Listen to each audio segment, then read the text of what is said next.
Welcome everyone, Mr. Talbot here for you again. Today we're going to look at task 2 of checkpoint 4. So we've already kind of looked at what these acronyms mean. We're going to talk a little bit more about the speaker or the point of view.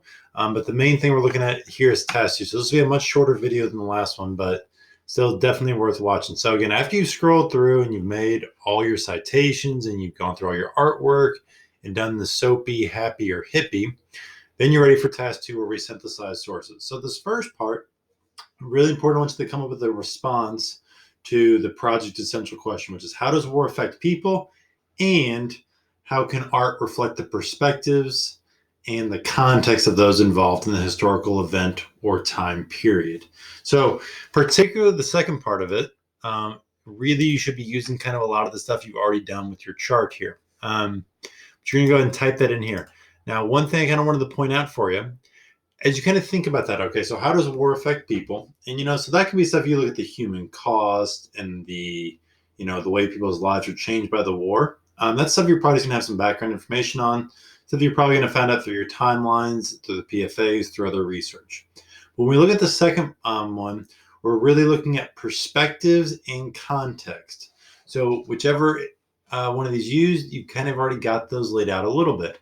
So you've got the either historic occasion, that'd be context, or historical context. And then the big one is perspective. So whether that's the speaker of SOAPy or this point of view perspective from happy and hippie.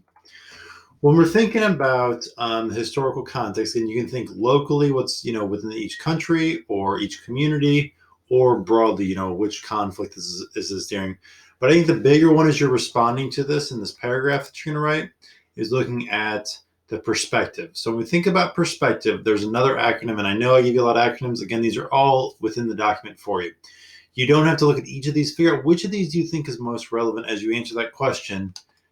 How does war or affect people, and how can art reflect those perspectives? So do rich people and poor people experience the conflict differently? That'd be this possible thing you could talk about. Again, pick the ones that your art connects to.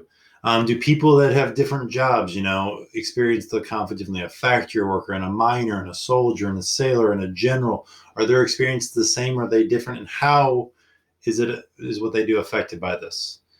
Do people in different nations experience the conflict the same, or do they experience it differently? Do people in different political positions, do different ethnic groups experience the war the same as different? Did black soldiers experience it the same way as white soldiers? Obviously, a Jewish person experiences World War II differently in Germany than a non-Jewish person. A lot of you have focused on gender, so the role women played or the role children played. Those are all things that you can think about as you answer that. How does the art reflect their perspective? So again, for task 2, you're going to go ahead and answer these 2 questions in a paragraph form. How does the war affect people? And how does the art that you picked relate that? Use examples from what you've done. Okay, so think about, which of those connects. You're not using every single one of these for each piece of art, but which one or two does your art best connect with? Is it class? Is it nationality? Is it ethnicity? Is it gender? Whatever the case may be. As always, email me or your teacher if you have questions, and have a great day.